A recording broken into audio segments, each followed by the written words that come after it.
সরকারকে এখানে লিড দিতে হবে, কারণ সরকারের এখন যে তহবিলের অবস্থা, সেইখানে পুঁজিবাজার হতে পারে একটা বড় সোর্স অফ ফান্ড। যে অতীতে যে কোনো সময়ের তুলনায় কোঅর্ডিনেশনটা অনেক ইমপ্রুভ হয়েছে।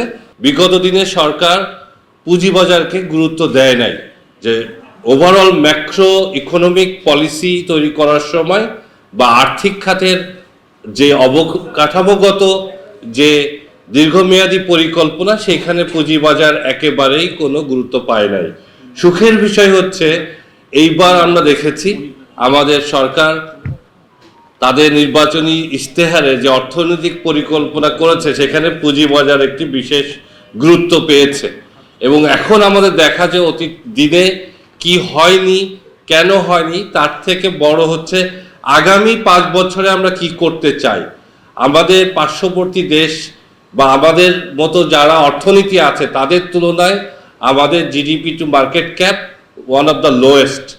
সেইখান থেকে আমাদের যদি আগামী 5 বছরে আমরা মার্কেট ক্যাপটাকে 25%-এও নিয়ে যেতে পারি, যেটা ইন্ডিয়াতে এই মুহূর্তে 120%, সেক্ষেত্রে we can mobilise at least $100 billion in the market.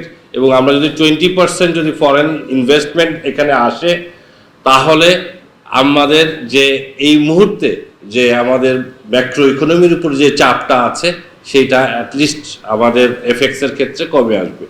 সরকারকে এখানে লিড দিতে হবে, কারণ সরকারের এখন যে তহবিলের অবস্থা, সেইখানে পুঁজিবাজার হতে পারে একটা বড় সোর্স অফ ফান্ড। আমাদের এনবিআর চেয়ারম্যান আছেন, ওনার উপরে অনেক বড় দায়িত্ব, বাট ওনার যে ইয়েটা আছে, চ্যালেঞ্জটা আছে, কিছুটা হলেও লাঘব হতে পারে। সরকারের যে প্রতিষ্ঠানগুলো আছে, অ্যাসেটগুলো আছে, সেটাকে কিভাবে আমরা লিস্টেড করতে পারি, সিকিউরিটাইজ করতে পারি, সেখানে আমরা কিভাবে ফরেন ইনভেস্টমেন্ট আনতে পারি, সেই ক্ষেত্রে সরকারের যে বাজেটারি ডেফিসিট আছে সেটা কমে আসতে পারে। সো আগামী 5 বছরে আমাদের লক্ষ্যমাত্রা ঠিক করে সব স্টেক হোল্ডাররা যদি আমরা একসাথে বসতে পারি, finance ministry, বিসেক, NBR, Bangladesh bank এবং ক্যাপিটাল মার্কেটের যে প্রাইভেট সেক্টর ইনস্টিটিউশনগুলো আছে, আমাদের মধ্যে কোঅর্ডিনেশনের ভীষণ অভাব ছিল।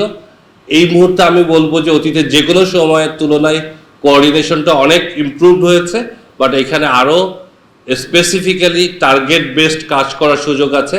আমরা যদি সেইভাবে কাজ করতে পারি, আমরা আশা করছি আগামী 5 বছরের মধ্যে আমরা পুঁজিবাজারটাকেই মানে ভাইব্রেন্ট অ্যান্ড এফিশিয়েন্ট দেখতে পাবো। তা না, এইটা আমাদের অর্থনীতির জন্য একটি রেলিভেন্ট সেক্টর।